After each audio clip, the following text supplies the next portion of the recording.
ഇന്നത്തെ നമ്മുടെ കരങ്ങളിലിരിക്കുന്ന ബൈബിളിനെയാണ്, അപ്പോക്രിഫൽ പുസ്തകങ്ങൾ കൂടാത്ത പുസ്തകത്തെയാണ് ദൈവവചനമായിട്ട് അംഗീകരിച്ചിരിക്കുന്നത്. ക്ലിയർ ആയോ?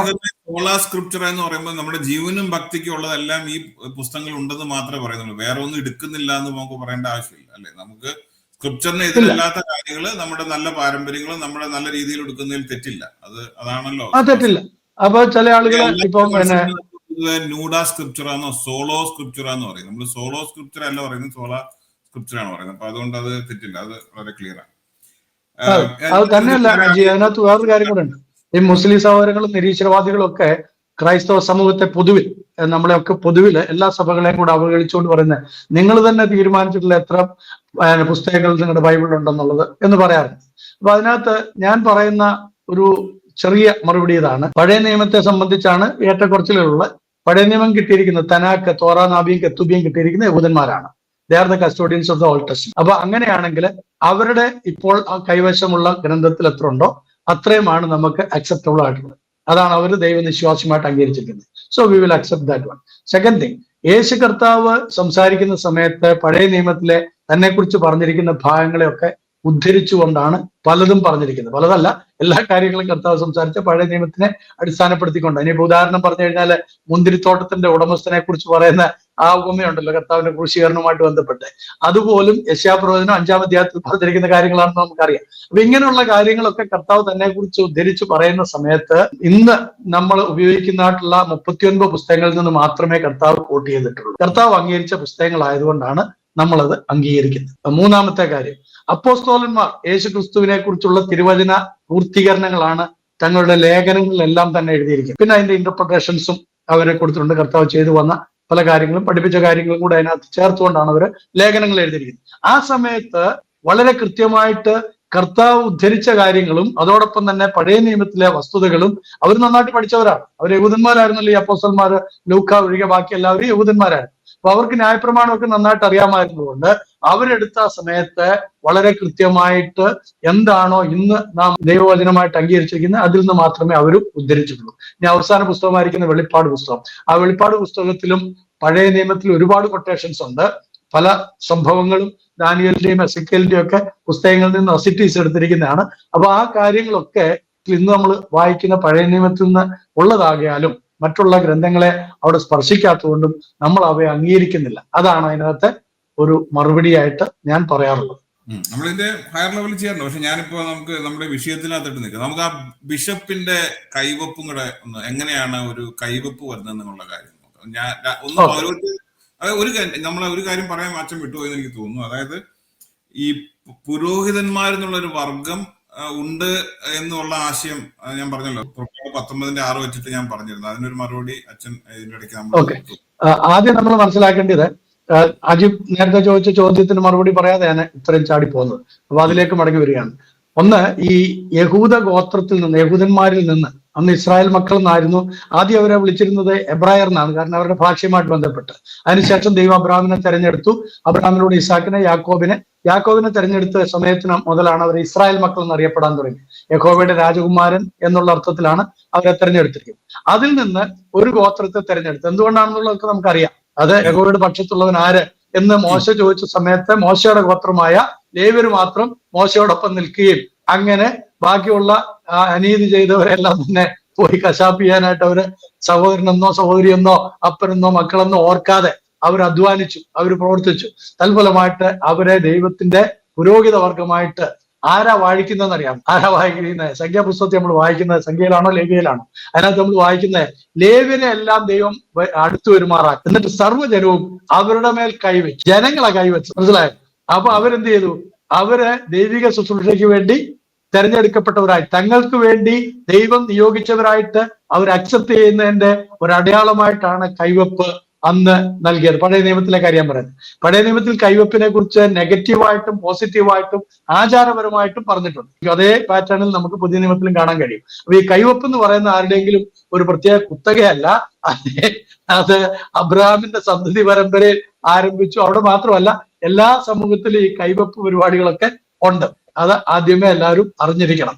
അപ്പൊ ഇതൊരു സ്പെഷ്യൽ, ആർക്കോ ഒരു പ്രത്യേക വരം കൊടുത്തിട്ടുണ്ട്, അവർ പോയി കൈവെക്കണം എന്നുള്ളത്. അപ്പൊ പഴയ ദൈവത്തിൽ വീണ്ടും നമ്മൾ കാണുന്നത് യാഗം അർപ്പിക്കുമ്പോൾ യാഗ വസ്തുവുമായിട്ട് വരുന്ന പുരോഹിതന്റെ അടുക്കൽ വരുന്ന ആ വ്യക്തികളുടെ തലമേൽ പുരോഹിതൻ കൈവെക്കുകയല്ല. ആ പുരോഹിതന്മാരെ ആര് വാഴിച്ചു? ആ പുരോഹിതന്മാരെ ലേവ്യരിൽ നിന്ന് അഹരോന്റെ കുടുംബത്തെയാണ് പൗരോഹിത്യ കുടുംബമായിട്ട് തെരഞ്ഞെടുത്തത്, അല്ലെ? അതിലെ മോശയുടെ സഹോദരന അമ്രാമിന്റെ മകനായിരിക്കുന്ന ലേവി, ആ ലേവി ഗോത്രത്തിലെ ലേവിയുടെ മകനായിരിക്കുന്ന അഹരോൻ, ആ അഹരോന്യ കുടുംബത്തിൽ നിന്നാണ് ദൈവം മഹാപുരോഹിതന്മാരെ, പുരോഹിത വംശത്തെയും തെരഞ്ഞെടുത്തിരിക്കുന്നത്. അപ്പൊ അവർക്ക് കരപൂരണമൊക്കെ നടത്താനായിട്ട് പറയുകയും അവരെ ജനത്തിന്റെ മുമ്പാകെ കൊണ്ടുവന്ന് മോശ അവരുടെ മേൽ കൈവെക്കുകയും ചെയ്തു. മോശ പുരോഹിതനായിരുന്നോ? ഏത് തരത്തിൽ? മോശയും അഹരോനും പുരോഹിതനാണെന്നാണ് സ്ക്രിപ്ചർ പറയുന്നത്. അതെ. എന്തുകൊണ്ടാണ്? മോശ അപ്പം അതിനെ പുരോഹിതനാക്കാൻ വേണ്ടി ആരെങ്കിലും കൈവച്ചിരുന്നോ? അഹരോനെ മോശയാണ് കൈവച്ചത്. അപ്പൊ മോശയെ കൈവച്ചിരുന്നോ? അപ്പൊ അവിടെ ദൈവികമായിട്ടുള്ള നിയോഗത്താൽ മോശ അത് ചെയ്തു, അല്ലെ? മോശ അത് ചെയ്തു. ശമൂവേൽ പ്രവാചകനായിരുന്നു. ശമൂവേൽ പലരെയും അഭിഷേകം ചെയ്തിട്ടുണ്ട്, രാജാവായിട്ടും ഒക്കെ. അവിടെ ഒരു ഇമ്പോർട്ടന്റ് ക്വസ്റ്റ്യൻ ഉണ്ട്. ഇതാണ് ഞാൻ ആദ്യം ചോദിച്ചത്. അതായത് നമുക്ക് സ്ക്രിപ്ചർ പറയുന്നത് മോശയും അഹരോനും പുരോഹിതന്മാർ, പക്ഷെ നമ്മുടെ പലർക്കും ഈ വിഷയം അറിയില്ല. പല പെന്തക്കോസ്റ്റിലെ പാസ്റ്റർമാർക്കും പള്ളിയാച്ചന്മാർക്കും ഈ മോശ പുരോഹിതനാണെന്നുള്ള കാര്യം അറിയില്ല. ഞാനത് പലരോട് സംസാരിച്ചു, പലർക്കും ഇതിനെപ്പറ്റി യാതൊരു ഗ്രാഹ്യമില്ല. മോശ വാസ്തവത്തിൽ പറയുന്നത് മോശയും പുരോഹിതനായിരുന്നു എന്നാണ്. മോശയും അഹരോനും പുരോഹിതനായിരുന്നു. അപ്പൊ അവിടെ ഈ പുരോഹിതൻ എന്ന് പറയുമ്പോൾ രണ്ട് കാര്യങ്ങൾ. ഈ പഴയ നിയമത്തിലെ പൗരോഹിത്യം അല്ലെങ്കിൽ പുരോഹിത വർഗത്തിന്റെ ഉത്തരവാദിത്വം എന്ന് പറയുന്നത് യാഗം കഴിക്കുക എന്നുള്ളതാണ്. യാഗാർപ്പണം നടത്തുന്നവരെയാണ് പുരോഹിതന്മാരെന്ന് പറയുന്നത്. പുതിയ നിയമത്തില് ഇതാണ് ഈ സത്യം പറഞ്ഞ പട്ടത്ത സഭകളുടെ അടിസ്ഥാനം. അപ്പൊ ഞാനൊരു 30 വർഷമായിട്ട് കേട്ടിട്ട് പലർക്കും, ഈ നമ്മുടെ പല ഉപദേശിമാർക്കും പാസ്റ്റർമാർക്കും ഇത് എന്താണ് ഈ പട്ടത്ത സഭകൾ അവരുടെ പഠിപ്പിക്കൽ എന്താണെന്ന് ഒരു നല്ല ശതമാനം പേർക്ക് അറിയില്ല. നമ്മളൊരു അതിലേക്ക് വരുന്നത്. അപ്പൊ അതിന്റെ ബാക്ക്ഗ്രൗണ്ട് നമ്മൾ എടുത്താൽ ഇത് മനസ്സിലാക്കാൻ പറ്റുള്ളൂ. അതിന്റെ ബാക്ക്ഗ്രൗണ്ടാ പറഞ്ഞത്. അപ്പം പഴയ നിയമത്തില് പല തരത്തിലുള്ള കൈവപ്പ് ഉണ്ടായിരുന്നു. നമുക്ക് ഒരു ഉദാഹരണം കൂടെ ഞാൻ പറഞ്ഞത്, ശമൂവേൽ പല കാര്യങ്ങൾക്ക് വേണ്ടിയിട്ട് കൈവച്ചിട്ടുണ്ട്, അഭിഷേകം ചെയ്തിട്ടുണ്ട്. അപ്പൊ അഭിഷേകം ചെയ്യുന്നത് കൈവച്ചുകൊണ്ടാണ് ചില ഉത്തരവാദിത്തങ്ങളൊക്കെ ഏൽപ്പിക്കുന്ന രാജാവാക്കാൻ വേണ്ടിയിട്ടും അതുപോലെ തന്നെ പുരോഹിതന്മാരാക്കാൻ വേണ്ടിയിട്ട് കൈവപ്പ് ശുശ്രൂഷകൾ പഴയ നിയമത്തിൽ കൊടുത്തിരുന്നു. പുതിയ നിയമത്തിലേക്ക് വരുന്ന സമയത്ത് അത് തന്നെ പുരോഹിതന്മാർ കൈവെക്കുമ്പോൾ അത് ജനത്തിന്റെ മേൽ മാത്രമല്ല. ഇപ്പം ലേവ്യ പുസ്തകം 16-ാം അധ്യായത്തിന്റെ 21-ാം വാക്യം വായിക്കുന്ന സമയത്ത് ഈ അവരുടെ പാപപരിഹാര ദിവസം ഉണ്ടല്ലോ യഹൂദന്മാരുടെ. ആ പാപപരിഹാര ദിവസം അവർ ചെയ്യേണ്ട ജീവനുള്ള കോലാടിന്റെ തലയിൽ ഈ പുരോഹിതൻ 2 കൈകളും വെക്കണം. എന്നിട്ട് ഇസ്രായേൽ മക്കളുടെ എല്ലാ അകൃത്യങ്ങളും, സകല ലംഘനങ്ങളും, സകല പാപങ്ങളും അതിന്റെ മേൽ ചുമത്തി അത് ഏറ്റുപറഞ്ഞിട്ട് അതിനെ എന്ത് ചെയ്യണം? മരുഭൂമിയിലേക്ക് അയക്കണം. അത് നമുക്കറിയാം, ഞാൻ അതിലേക്ക് പോകുന്നില്ല. അപ്പൊ അങ്ങനെ കൈവെപ്പ് എന്ന് പറയുന്ന പല മേഖലകളിൽ, പല രീതിയിൽ, പല ഉദ്ദേശത്തോടു കൂടെ ഉണ്ടായിരുന്നു. നെഗറ്റീവായിട്ടുണ്ടായിരുന്നു. അബ്രഹാം ബാലന്റെ മേൽ കൈവെക്കരുതെന്ന് പറഞ്ഞു. അവിടെയും കൈവെക്കുക എന്ന് പറഞ്ഞത്. ബാലന ഇസാക്കിനെ യാഗം കഴിക്കാനായിട്ട് എത്തിയെടുക്കാൻ തുടങ്ങുന്ന, കൈ നീട്ടുന്ന സമയത്താണ് പറഞ്ഞത് നീ ബാലന്റെ മേൽ കൈവെക്കരുത്. അതേപോലെ തന്നെ യോസഫിനെ സഹോദരന്മാരെല്ലാം കൂടെ കൊല്ലാൻ തുടങ്ങിയപ്പോൾ ബാലന്റെ മേൽ കൈവെക്കരുത് രൂപൻ മൂത്ത സഹോദരൻ പറയുന്നു. അപ്പൊ കൈവെക്കുക എന്ന് പറഞ്ഞാൽ 2 അർത്ഥത്തിലുണ്ട്. ഒന്ന് നെഗറ്റീവ് ഉണ്ട്, ഒന്ന് പോസിറ്റീവ് ഉണ്ട്. 3ാമത് അർത്ഥം എന്ന് പറയുന്നത് പ്രത്യേകമായ ഏതെങ്കിലും ചടങ്ങുകൾ, ആചാരങ്ങൾ, അനുഷ്ഠാനങ്ങൾ നടത്താനായിട്ട്. നമുക്ക് പുതിയ നിയമത്തിലേക്ക് വരാം. ഇപ്പൊ ഇവിടെ പുതിയ നിയമത്തിലെ എബ്രായ ലേഖനം 6-ാം അധ്യായത്തിന്റെ 1-2 വാക്യങ്ങളാണ് ചില സഹോദരങ്ങള് വളരെ ശക്തമായിട്ട് ഉന്നയിച്ചുകൊണ്ട് പറയുന്ന ഒരു അടിസ്ഥാന ഉപദേശമാണ് കൈവെപ്പ്, അല്ലെ? അജീം അത് വിശ്വസിക്കുന്ന ഒരാളാണ്. അപ്പൊ അതുകൊണ്ട് നമുക്ക് അതിനെ കുറിച്ചൊന്ന് ചർച്ച ചെയ്താലോ? ആയിക്കോട്ടെ, അത് നമുക്ക് ചർച്ച ചെയ്യാം. എബ്രായ ലേഖനം 6-ന്റെ 1-2 വാക്യങ്ങൾ നമ്മൾ അടിസ്ഥാന ഉപദേശങ്ങളായിട്ട് പറഞ്ഞുകൊണ്ട് ഞാൻ ഗ്രീക്കിൽ വേണേ വായിച്ചു തരാം. അതുകൊണ്ട് നിർജീവ പ്രവൃത്തികളെ കുറിച്ചുള്ള മാനസാന്തരം, ദൈവത്തിങ്കലെ വിശ്വാസം, സ്നാനങ്ങളെ കുറിച്ചുള്ള ഉപദേശം, കൈവെപ്പ്, മരിച്ചവരുടെ പുനരുത്ഥാനം, നിത്യശിക്ഷാവിധി എന്നിങ്ങനെയുള്ള അടിസ്ഥാനം പിന്നെയും നാം ഇടാതെ ക്രിസ്തുവിനെ കുറിച്ചുള്ള ആദ്യ വചനം വിട്ട് പരിജ്ഞാന പൂർത്തി പ്രാപിപ്പാൻ ശ്രമിക്കുക. ദൈവം അനുവദിക്കുന്ന പക്ഷം നാം. അപ്പൊ അവിടെ 6 കാര്യങ്ങൾ പറയുന്നത് ഈ പറഞ്ഞ കാര്യങ്ങളാണ് എന്ന് കൃത്യമാണ്. അപ്പൊ അതിനകത്ത് കൈവപ്പാണ് ഈ നിങ്ങളുടെ ഒക്കെ ഒരു സംശയം, അല്ലെ? കൈവപ്പിൽ എന്തോ പ്രത്യേകത ഉണ്ട്, കൈവപ്പിൽ പ്രത്യേകത ഇല്ല. അപ്പൊ അത് പഴയ നിയമത്തിൽ അതിന്റെ ബാക്ക്ഗ്രൗണ്ട് പറഞ്ഞു. അത് നിങ്ങൾക്ക് എല്ലാവർക്കും മനസ്സിലായെന്ന് വിചാരിക്കുന്നു. പുതിയ നിയമം അതിന്റെ തുടർച്ചയായിട്ട് തന്നെയാണ് വരുന്നത്, പഴയ നിയമത്തിന്റെ തുടർച്ചയായിട്ട്. പക്ഷെ യാഗങ്ങളെല്ലാം തന്നെ യേശുക്രിസ്തുവിൽ പൂർത്തീകരിച്ചതുകൊണ്ട് പുതിയ നിയമത്തിൽ വരുമ്പോൾ ശ്രദ്ധിക്കണം. പുതിയ നിയമത്തിൽ വരുമ്പോൾ അജി പറഞ്ഞതുപോലെ പുതിയ നിയമ വിശ്വാസികൾ ക്രിസ്തുയേശുവിന്റെ കാൽവറി കുരിശിലെ ബലിയിൽ വിശ്വസിച്ച് പാപമോചനം നേടിയെന്ന് പൂർണ്ണമായിട്ട് വിശ്വസിക്കുകയും സ്നാനം വഴിയായിട്ട് സഭയിലേക്ക് ചേർക്കപ്പെടുകയും ചെയ്തിരിക്കുന്ന എല്ലാ വിശ്വാസികളെയും പത്രോസ്ലീഹ വിളിച്ചിരിക്കുന്നത് രാജകീയ പുരോഹിത വർഗം എന്നാണ്. സംശയമുണ്ടോ അജിക്ക്? അതാണ് കറക്റ്റ്. ഇനി അത് മാത്രമല്ല, ഒരു വാക്യം മാത്രമല്ല, വെളിപ്പാട് പുസ്തകത്തിലും ഇതേ കാര്യം പറയുന്നു.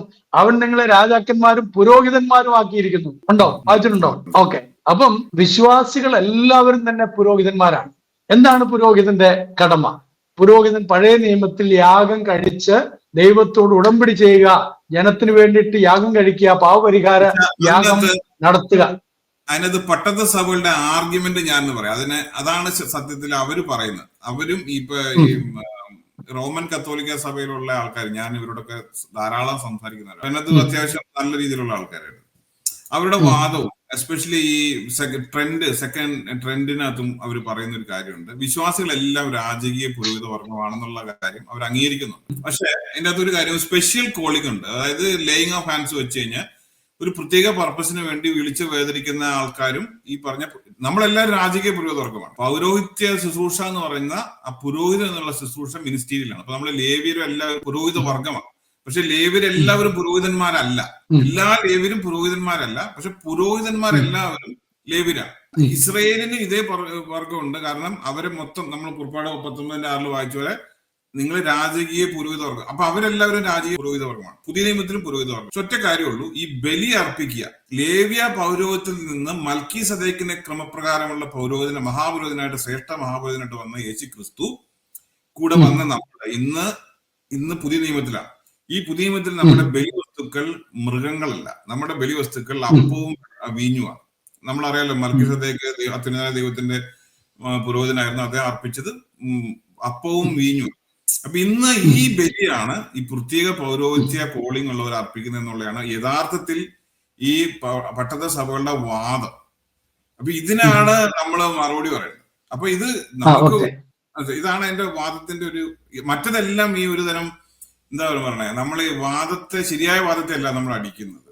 വാദം ഇതാണ്, പുരോഹിത്യം. അതിലേക്ക് തന്നെ വരാം. രണ്ട് കാര്യങ്ങൾ. ഒന്ന്, പഴയ നിയമത്തിൽ യാഗം കഴിക്കാനായിട്ടൊരു യാഗ വസ്തു ഉണ്ടാകണമായിരുന്നു. അതിനൊരു യാഗ പുരോഹിതൻ ഉണ്ടാകണമായിരുന്നു. എന്തിനു വേണ്ടിയെങ്കിലും എന്തിനു വേണ്ടിയാണോ അർപ്പണം ചെയ്യുന്നത് അത് സഫലീകരിക്കപ്പെടണമായിരുന്നു. അതുകൊണ്ടാണ് ആണ്ടിലൊരിക്കൽ സകല ജനത്തിന്റെ പാപത്തിനു വേണ്ടി മഹാപുരോഹിതൻ ആണ്ടിലൊരിക്കൽ മാത്രം അതിവിശുദ്ധ സ്ഥലത്ത് കയറുകയും ജനത്തിന് വേണ്ടി എല്ലാം കൂടെ പരിഹാരം നടത്തുകയൊക്കെ ചെയ്യുന്നു. എന്നാൽ പുതിയ നിയമത്തിലേക്ക് വരുമ്പോൾ കർത്താവായ യേശു ക്രിസ്തു മുഖാന്തരമാണല്ലോ പുതിയ നിയമം ഉണ്ടാകുന്നത്. അതുവരെ പഴയ നിയമമായിരുന്നു നമ്മൾ പറയുന്ന കാരണം ക്രിസ്തുവിന് മുമ്പുള്ള നിയമങ്ങൾ അത് പൂർത്തീകരിക്കപ്പെട്ടു എന്നുള്ളതുകൊണ്ടാണ്. എന്ന് വെച്ചാൽ പഴകിപ്പോയി, ഇനി അത് വേണ്ട എന്നുള്ളതല്ല, അത് പൂർത്തീകരിക്കപ്പെട്ട നിയമങ്ങളാണ്. ആരെല്ലാം പൂർത്തീകരിക്കപ്പെട്ട? യേശു ക്രിസ്തുവിൽ. യേശു ക്രിസ്തു തന്നെയാണ് യാഗ വസ്തുവും അവൻ തന്നെയാണ് മഹാപുരോഹിതനും. അതിന് സംശയമുണ്ടോ? ആണല്ലോ. യേശുവിന്റെ സ്നാനം പോലും അതായിരുന്നു കാണിച്ചത്. യേശുവിന്റെ സ്നാനം തന്നെ, യേശു സ്നാനപ്പെട്ട സമയത്ത് ഇങ്ങനെ സകല നീതി നിറവേറട്ടെന്ന് പറഞ്ഞപ്പോൾ എന്തായിരുന്നു ആ നീതി? ആ നീതി എന്ന് പറഞ്ഞ ലേവ്യ പുസ്തകത്തിന്റെ ആദ്യ അധ്യായങ്ങളിലും പുറപ്പാട് പുസ്തകത്തിന്റെ അവസാന അധ്യായങ്ങളിലും പറഞ്ഞിരിക്കുന്ന യാഗം കഴിക്കാനുള്ള വസ്തുവിനെ പുരോഹിതൻ കഴുകണം, ശുദ്ധീകരിക്കണം. യാഗം കഴിക്കുന്ന പുരോഹിതനും തന്നെത്താൻ ശുദ്ധി വരുത്തിയിട്ട് വേണം ദൈവസന്നിധിയിൽ യാഗം കഴിക്കാനെങ്കിൽ മാത്രമേ അതിനെ അംഗീകരിക്കുകയുള്ളൂ. ഇവിടെ യാഗം കഴിക്കാനുള്ള പുരോഹിതനും കർത്താവായ യേശു ക്രിസ്തുവാണ്. അവൻ പുരോഹിതൻ മാത്രമല്ല, മഹാപുരോഹിതനാണ്. അവൻ ലേവ്യ ക്രമപ്രകാരമുള്ളവനല്ല, അവൻ മൽക്കിസദേക്കിന്റെ ക്രമപ്രകാരമുള്ളവനാണ്. അത് അജി പറഞ്ഞതിനോട് 100% ഞാൻ യോജിച്ചുകൊണ്ടാണ് പറയുന്നത്. എന്നിട്ട് ഈ മഹാപുരോഹിതൻ അവൻ തന്നെ യാഗവസ്തു ആയതുകൊണ്ടും അവൻ യാഗം കഴിക്കാനുള്ള പുരോഹിതനും ആയതുകൊണ്ടാണ് നിമഞ്ജനം ചെയ്തത്. യോഹന്നാന്റെ അടുക്കൽ വന്ന് നിമഞ്ജനം ചെയ്തതിന് ശേഷം അവൻ യാഗപീഠത്തിൽ കയറി തന്നെത്താൻ യാഗം അർപ്പിച്ചു. തന്റെ ദേഹം എന്ന തിരശീല നമുക്ക് വേണ്ടി ക്രൂശിൽ ബലിയാക്കി തീർത്തിട്ട് അവൻ യാഗവസ്തുവായിട്ട് തന്റെ ശരീരത്തെ അർപ്പണം ചെയ്തിട്ട് തന്റെ രക്തത്തെ ഒഴുക്കിയിട്ട്, ദൈവമേ നിന്റെ ഇഷ്ടം ചെയ്യുവാൻ ഞാനിതാ വന്നിരിക്കുന്നു, എന്നെക്കുറിച്ച് ചുരുളിൽ എഴുതിയിരിക്കുന്ന, തിരുവഴുത്തിൽ എഴുതിയിരിക്കുന്നതൊക്കെ പൂർത്തീകരിക്കുന്നു എന്ന് പറഞ്ഞ് അവൻ സകല ന്യായപ്രമാണത്തിന്റെ രക്ഷയ്ക്ക് വേണ്ടിയുള്ള, മനുഷ്യന്റെ രക്ഷയ്ക്ക് വേണ്ടിയുള്ള എല്ലാ പ്രമാണവും ക്രൂശിൽ വെച്ച് പൂർത്തീകരിച്ചു. അതോടുകൂടെ പഴയ നിയമത്തിന്റെ എല്ലാ യാഗങ്ങളും പൂർത്തീകരിക്കപ്പെട്ടു. അതിന് സംശയം ഉണ്ടോ അജിക്ക്? ഇല്ലല്ലോ. ഉണ്ടെങ്കിൽ ചോദിക്കണം. കറക്റ്റ് ചുമ്മാ പറയണ്ട. ഓക്കെ, അപ്പൊ അങ്ങനെ അടുത്തിലേക്ക് വരാം. എന്നിട്ട് അവൻ നമ്മളെ എല്ലാം പുരോഹിത വർഗമാക്കി തീർത്തിരിക്കുന്നത് തന്റെ ദേഹം എന്ന തിരശീല ചീന്തിക്കൊണ്ടാണ്. അപ്പൊ ആ മഹാപുരോഹിതനും പുരോഹിതനൊക്കെ പ്രവേശിക്കാൻ പ്രത്യേക സ്ഥാനങ്ങളുണ്ട്. ആ സ്ഥാനങ്ങളിലേക്ക് സാധാരണ ജനത്തിന് കയറാൻ പറ്റുകയില്ല. എന്നാൽ ഇവിടെ കർത്താവ് തന്റെ ദേഹം എന്ന തിരശീല കീറിയിട്ട് സകലരെയും തന്നിലേക്ക്, തന്റെ കൃപാസനത്തിലേക്ക്, അതാണ് എബ്രായ ലേഖനത്തിൽ വായിക്കുന്നത്, തത്സമയം കൃപ പ്രാപിക്കേണ്ടതിന് നമുക്ക് എല്ലാവർക്കും കൃപയുടെ ആസനത്തിലേക്ക്, കൃപയുടെ സിംഹാസനത്തിലേക്ക് ഓടിച്ചെല്ലാം. ഓടിച്ചെല്ലാനുള്ള അവകാശം തന്നു. അങ്ങനെ നമ്മളാരായി? പൗരോഹിത്യ ഗണത്തിൽ ഉൾപ്പെട്ടു പുരോഹിത ഗണങ്ങളായി തീർന്നു. അപ്പൊ ഈ പുരോഹിതന്മാരുടെ മേൽ വേറെ പുരോഹിതന് എന്തെങ്കിലും വേണോ? എന്തെങ്കിലും വേണമെങ്കിൽ അവൻ യാഗം കഴിക്കുന്നവനായിരിക്കണം. യാഗം കഴിക്കാൻ വേണ്ടിയിട്ട് അവൻ എന്തെങ്കിലും വേണം. ഇവിടുത്തെ ചോദ്യം ഇതാണ്. യേശു കർത്താവ് മനുഷ്യവർഗത്തിന്റെ പാപത്തിന് പരിഹാരം വരുത്തേണ്ടുന്നതായ യാഗം മുഴുവനും പൂർത്തീകരിച്ച സ്ഥിതിക്ക് യേശു കർത്താവ് യാഗം മുഴുവനും എന്തൊക്കെയാണോ ദൈവത്തിന് പ്രസാദമുള്ള യാഗമായിരുന്നു അത് തന്നെത്താൻ അർപ്പണം ചെയ്തപ്പോൾ ആ യാഗം മുഴുവനും പൂർത്തീകരിച്ചു. ഇനിയും വിശ്വാസികൾക്ക് അർപ്പണം ചെയ്യാൻ എന്തെങ്കിലും യാഗവസ്തു ഉണ്ടോ? ഉണ്ടെങ്കിലേ ഒരു പുരോഹിതന്റെ ആവശ്യമുള്ളൂ, അല്ലയോ? ഇതിനാണ് നമ്മൾ മറുപടി, പട്ടത്ത സഭകളുടെ മറുപടിയാണ് ഞാൻ പറയാൻ പോകുന്നത്.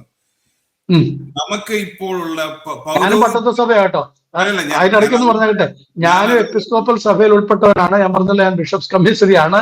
അപ്പൊ പട്ടത്ത സഭയിലെ ഇവാഞ്ചലിക്കൽ ബിബ്ലിക്കൽ ഫെയ്ത്ത് ആണ് ഞാൻ ഈ പറയുന്നത്. ഞാൻ അവരുടെ ഉപദേശം ഞാൻ പറയാം. അതായത് ഇപ്പൊ ഞാൻ മനസ്സിലാക്കിയ ഉപദേശമാണ്. അത് ശരിയായിക്കോണമെന്നില്ല, കാരണം പട്ടത്ത സഭയിൽ ഉൾപ്പെടാത്ത രാജി ഉപദേശം പറയുമ്പോൾ തെറ്റാണെങ്കിൽ തെറ്റെന്ന് പറയും. ഓക്കെ, പറഞ്ഞു. അതായത് ഈ അവരുടെ ഉപദേശം ഇതാണ്. നമ്മൾ വിചാരിക്കുന്ന പോലെ ഈ യേശുക്രിസ്തു പൗരോഹിത്യത്തല്ല നീക്കിക്കളഞ്ഞത്. യേശുക്രിസ്തു ലേവ്യ പൗരോഹിത്യം നീക്കിക്കളഞ്ഞു. അപ്പൊ അവിടെ അദ്ദേഹം കൊണ്ടുവന്നത് ലേവ്യ പൗരോഹിത്യത്തെ നീക്കിക്കളഞ്ഞു, മൃഗബലി നീക്കിക്കളഞ്ഞ് ബലികളെ നീക്കിക്കളഞ്ഞിട്ട് കൊണ്ടുവന്നത് മൽക്കീസദേക്കിന്റെ ക്രമപ്രകാരമുള്ള പൗരോഹിത്യത്തെയാണ്. കാരണം അത് ഇതിനേക്കാളും ബെറ്റർ ആണ്. ലേവ്യ നമ്മുടെ എബ്രാലേഖനത്തിന്റെ വ്യാഖ്യാനം അറിയില്ല. എബ്രാലേഖനത്തിൽ പറയുന്നത് മൽക്കീസദേക്കിന്റെ ക്രമപ്രകാരമുള്ള പൗരോഹിത്യം ലേവ്യ പൗരോഹിത്യങ്ങൾ മികച്ചതാണ്.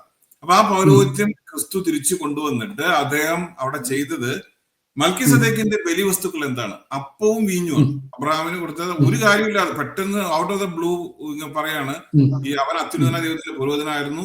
അതിനുശേഷം അബ്രഹാം പറഞ്ഞതിന്റെ ഘട്ടത്തിൽ പറയാണ് അവൻ അപ്പവും വീഞ്ഞും കൊണ്ടുവന്നു. അപ്പൊ ആ അപ്പവും വീഞ്ഞുമാണ് ഇന്ന് ബലി വസ്തുക്കളായിട്ട് അവിടെ കരയിക്കുന്നതെന്നാണ്. അപ്പൊ ആ ബലി വസ്തുക്കളുണ്ട്, അപ്പവും വീഞ്ഞും ഉണ്ട്. മൃഗബലിയിലെ രക്തരഹിത ബലിയാണ് ഈ പുരോഹിതന്മാർ അർപ്പിക്കുന്നത്. Very good, very good. ചോദ്യം അജി മറുപടി പറയണം ചോദ്യത്തിന്. അബ്രഹാമിനെ ദൈവമായി കൺസിഡർ ചെയ്തുകൊണ്ടാണോ മൽക്കിസദേക്ക് കൊണ്ടുവന്ന് അബ്രഹാമിന് അപ്പവും വീഞ്ഞും കൊടുത്തേ? അബ്രഹാമിന് അപ്പവും വീഞ്ഞും കൊടുത്തു എന്നാണ് അവിടെ എഴുതിയേക്കുന്നത്. അങ്ങനെയാണ് അവിടെ എഴുതിയത്. എന്നാർക്ക് കൊടുത്തു? ബലി ദൈവത്തിന് കൊടുത്തു. അവനെ അനുഗ്രഹിച്ചെന്നാ പറഞ്ഞു. അനുഗ്രഹിക്കുക എന്ന് പറഞ്ഞു കഴിഞ്ഞാൽ എന്താണ്? ബലി അർപ്പിച്ചു എന്ന് അവിടെ പറയുന്നില്ല. അവിടെ ബലി അർപ്പിച്ച അപ്പവും വീഞ്ഞുമായിട്ട് വന്നു, എതിരേറ്റു. 14 അധ്യായം വായിക്കേ. എതിരേറ്റു. ഉൽപ്പത്തി പുസ്തകം 14 അധ്യായത്തിൽ എതിരേറ്റു വന്നിട്ട് അബ്രഹാമിനെ ദൈവമായിട്ട് കൺസിഡർ ചെയ്ത് അബ്രഹാമിന് കൊടുത്തപ്പോൾ ദൈവമായിരുന്നു ദൈവമായിട്ട് കൺസിഡർ ചെയ്യില്ല ഇത്. അബ്രഹാം മൽക്കിസദേക്കിന്റെ കീഴെയാണ്. അങ്ങനെയാണല്ലോ നമ്മൾ വായിക്കുന്നത്. അബ്രഹാം മൽക്കിസദേക്കിന് ദശാംശം കൊടുത്തു. തന്റെ ഓഹരിയിലൊക്കെ ദശാംശം കൊടുത്തു. കാരണം അവൻ തന്നെക്കാൾ ശ്രേഷ്ഠനായിരുന്നു. അതെന്തിനു വേണ്ടിയിട്ടാണ് അവിടെ എടുത്തിരിക്കുന്നത്? എബ്രായ ലേഖനത്തിൽ എടുത്തിരിക്കുന്നത് എന്താണ്? യേശു ക്രിസ്തുവിന്റെ പൗരോഹിത്യം എന്ന് പറയുന്നത് ലേവ്യ പൗരോഹിത്യ ക്രമപ്രകാരമുള്ളതല്ല. കാരണം അതിലും മുകളിൽ നിന്ന് മാത്രമല്ല, അവൻ യഹൂദ ഗോത്രത്തിൽ ജനിച്ചവനാണ്. അവൻ രാജാവാ. യഹൂദ ഗോത്രക്കാര് രാജാക്കന്മാരുടെ ഗോത്രമാണ്. ലേവ്യ ഗോത്രം പൗരോഹിത്യ ഗോത്രമാണ്. ഇവിടെ ഇതാ യേശു ക്രിസ്തു ജാതം ചെയ്തപ്പോൾ തന്നെ അവന്റെ അടുക്കൽ പൊന്നെ മൂരെ കുന്തിരിക്കം കൊണ്ടുവന്നപ്പോൾ അവിടെ കാഴ്ച വെച്ചപ്പോൾ അവൻ പുരോഹിതനുമാണ്, അവന് രാജാവുമാണ്, അവൻ പ്രവാചകനുമാണെന്നുള്ളത് തെളിയിക്കപ്പെട്ടാണ്. അപ്പൊ ഇവിടെ അവൻ മൽക്കിസദേക്കിന്റെ ക്രമപ്രകാരം എന്ന് പറഞ്ഞു കഴിഞ്ഞാൽ ലേവി ഗോത്രപ്രകാരമുള്ള ഒരു യാഗാർപ്പണമല്ല കർത്താവ് നടത്തിയിരിക്കുന്നത്. അതെല്ലാം പൂർത്തീകരിച്ചു. കാരണം ലേവി ഗോത്രത്തിൽ നിന്നല്ലാത്തവനായതുകൊണ്ട് അവൻ രാജകീയ പൗരോഹിത്യമുള്ള, കാരണം മൽക്കിസദേക്കിന് രണ്ടുകൊണ്ടായിരുന്നു. അവൻ ശാലേം രാജാവായിരുന്നു, നീതിയുടെ രാജാവായിട്ട് അറിയപ്പെട്ടവനാണ്. അതോടൊപ്പം തന്നെ അത്യുന്നത ദൈവത്തിന്റെ മഹാപുരോഹിതനുമായിരുന്നു. അപ്പൊ ആ രണ്ട് ശുശ്രൂഷ ആർക്കുണ്ടായിരുന്നുള്ളൂ? മൽക്കിസദേക്കിനുണ്ടായിരുന്നുള്ളൂ. ഇവിടെ യേശു ക്രിസ്തുവിന് 3 ശുശ്രൂഷയുണ്ട്. അവന് പ്രവാചകത്വം കൂടെ ഉണ്ട്. മനസ്സിലായില്ലേ? അപ്പം ആരിലാണോ പ്രവാചകത്വവും രാജകത്വവും അതേപോലെ പൗരോഹിത്യവും സമന്വയിക്കുന്നത് അവനാണ് മശിഹ എന്നാണ് യഹൂദന്മാർ തങ്ങളുടെ ഗ്രന്ഥങ്ങളിൽ എഴുതി വെച്ചിരുന്നത്, വ്യാഖ്യാന ഗ്രന്ഥങ്ങളില്. അപ്പൊ ഇവിടെ മശിഹ ആരാണെന്ന് തെളിയിക്കാനും ആ മശിഹ നമുക്ക് വേണ്ടി ഒരുക്കിയിരിക്കുന്ന നിത്യരക്ഷയെ, ആ യാഗത്തെ നാം വിശ്വാസത്താൽ സ്വീകരിച്ച് അവനോട് കൃതജ്ഞതയുള്ളവരായി തീരണമെന്ന് പറയാൻ വേണ്ടിയിട്ട്, അല്ലാതെ അവിടെ യാഗാർപ്പണം നടത്താൻ ചിലരെ പുരോഹിതന്മാരാക്കാനായിട്ടല്ല ആ ഭാഗം എഴുതിയിരിക്കുന്നത്. ഔട്ട് ഓഫ് കോണ്ടെക്സ്റ്റിൽ എടുത്തിട്ട് നമ്മള് എന്തെങ്കിലും പറഞ്ഞിട്ട് കാര്യമില്ല. ഇനി അങ്ങനെയാണെങ്കിൽ തന്നെ, അങ്ങനെ ആയിരുന്നെങ്കിൽ ഇത് ആര് എഴുതി വെക്കണമായിരുന്നു? മൽക്കിസേദക്കിനെ കുറിച്ചൊക്കെ പറഞ്ഞിട്ട് ആരെഴുതണമായിരുന്നു? അപ്പോസ്തലന്മാർ എഴുതി വെക്കണമായിരുന്നു. വേണോ വേണ്ടായോ? അപ്പോസ്തലന്മാരുടെ ടീച്ചിങ്സ് ആദിമ സഭയിലെ ദിഡക്കയിൽ വളരെ കൃത്യമായിട്ട് അവർ രേഖപ്പെടുത്തണമായിരുന്നു. പക്ഷേ അവരങ്ങനെ പുരോഹിതൻ എന്നുള്ളൊരു പദം ഉപയോഗിച്ചിട്ടില്ല. മനസ്സിലായോ? അവരുപയോഗിച്ചിരിക്കുന്ന പദം ഒരു വാക്യമുണ്ട് ഡിഡാക്കയില് ഒരു വാക്യമുണ്ട്, പ്രവാചകന്മാർ നിങ്ങളുടെ പുരോഹിതന്മാരാണെന്ന് മറ്റൊരു വാക്യമുണ്ട്. മഹാപുരോഹിതന്മാർ, അപ്പോസ്തലന്മാരും പ്രവാചകന്മാരും നിങ്ങളുടെ മഹാപുരോഹിതന്മാർക്ക് തുല്യരത്രേ. അങ്ങനെ ഒരു പദമുണ്ട്. പക്ഷെ അത് ആ അപ്പോസ്തലന്മാര് മഹാപുരോഹിത്യ ശുശ്രൂഷ ചെയ്യുന്നില്ല. അവര് തങ്ങളെ കുറിച്ച് തന്നെ എഴുതിയിരിക്കുന്ന എന്താണ്? ശ്രേഷ്ഠയുടെ പ്രത്യക്ഷപ്പെടുമ്പോൾ എന്നാണ് പത്രോസ്ലീഹ പറഞ്ഞിരിക്കുന്നത് തന്റെ ലേഖനത്തില്. അതാരാ? യേശുവിനെ കുറിച്ച് തന്നെ എങ്ങനെയാ പറഞ്ഞിരിക്കുന്നത്? നിങ്ങളുടെ ഒരു കൂട്ടുമൂപ്പൻ, ഒരു എപ്പിസ്കോപ്പ, വൺ എമംഗ് യുവേഴ്സ് എന്നുള്ള. ഇനി ഈ രണ്ട് ഓഫീസുകളിലേക്ക് നമ്മൾ വരുന്നത്. അപ്പൊ ഈ കൈവപ്പിലേക്ക് വന്നിട്ടില്ല നമ്മൾ ഇതുവരെ. അത് നേരത്തെ പറഞ്ഞു നിർത്തിയുള്ളൂ. അച്ഛൻ പറഞ്ഞ വാക്യം ഞാൻ വായിക്കാം. 14:18. ശാലേം രാജാവായ മൽക്കിസേദക്ക് അപ്പവും വീഞ്ഞും കൊണ്ടുവന്നു. അവൻ അത്യുന്നതനായ ദൈവത്തിന്റെ പുരോഹിതനായിരുന്നു. അപ്പൊ അവന്റെ യാഗവസ്തുക്കൾ അപ്പൊ അബ്രഹാമിന് കൊടുത്തു എന്ന് അവിടെ എഴുതിയിട്ടില്ല. യാഗവസ്തുക്കൾ എന്ന് അവിടെ പറഞ്ഞിട്ടുണ്ടോ? ഈവൻ അങ്ങനെ പറഞ്ഞിട്ടുണ്ടോ തന്നെ കുട്ടിക്കോ? യാഗം കഴിക്കാനാണ്. പക്ഷെ ആ യാഗങ്ങളെക്കാൾ ശ്രേഷ്ഠമായിട്ടുള്ള യാഗം അർപ്പിച്ചു കഴിഞ്ഞപ്പോൾ പിന്നെ ഇവനും അർപ്പിക്കാൻ വല്ലതും വേണം. മറ്റവർക്ക് രണ്ടുപേർക്കും ഉണ്ടായിരുന്നു. ഇവനും വാദം ഇതാണ്, ഞാൻ അതാണ് പറഞ്ഞത്. വാദിക്കുന്നതിന് തെളിവ് വേണമെന്നേ. നമ്മൾ അടിസ്ഥാനമില്ല വാദിച്ചിട്ട് കാര്യമുണ്ടോ? ഇന്നിപ്പം ഇവിടെ പകല് നിങ്ങൾ ഓസ്ട്രേലിയ രാത്രി ആയിരിക്കുന്ന ഈ സമയത്ത് അല്ലല്ല, എനിക്കിവിടെ പകലായതുകൊണ്ട് നിങ്ങൾക്കും അവിടെ പകലാന്ന് ഞാൻ വാദിച്ചിട്ട് കാര്യമുണ്ടോ? അല്ലല്ല, ഞാൻ ഇതിനെ അംഗീകരിക്കുന്ന ആളല്ല. പക്ഷെ നമ്മൾ ഒരാൾക്കെതിരെ പറയുമ്പോ അവരെന്താ പറയുന്നത് നമുക്ക് മനസ്സിലാക്കണമല്ലോ. മനസ്സിലായോ? അതന്നെ മനസ്സിലാക്കിക്കൊണ്ടേ ഞാൻ സംസാരിക്കുന്നത്. അവര് പറയുന്ന അല്ലെങ്കിൽ ആ വിധത്തിലുള്ള വാദം ഉന്നയിക്കുന്നവരോട് പറയുന്ന മറുപടി ഇതാണ്: മൽക്കിസേദക്കിനേക്കാളും ശ്രേഷ്ഠ. കാരണം മൽക്കിസേദക്കിന് 2 ഓഫീസേ ഉണ്ടായിരുന്നുള്ളൂ, ലേവ്യർക്ക് 1 ഓഫീസേ ഉണ്ടായിരുന്നുള്ളൂ. ഇവിടെ മനുഷ്യപുത്രനായിരിക്കുന്ന യേശു ക്രിസ്തുവിന് 3 ഓഫീസുണ്ട്.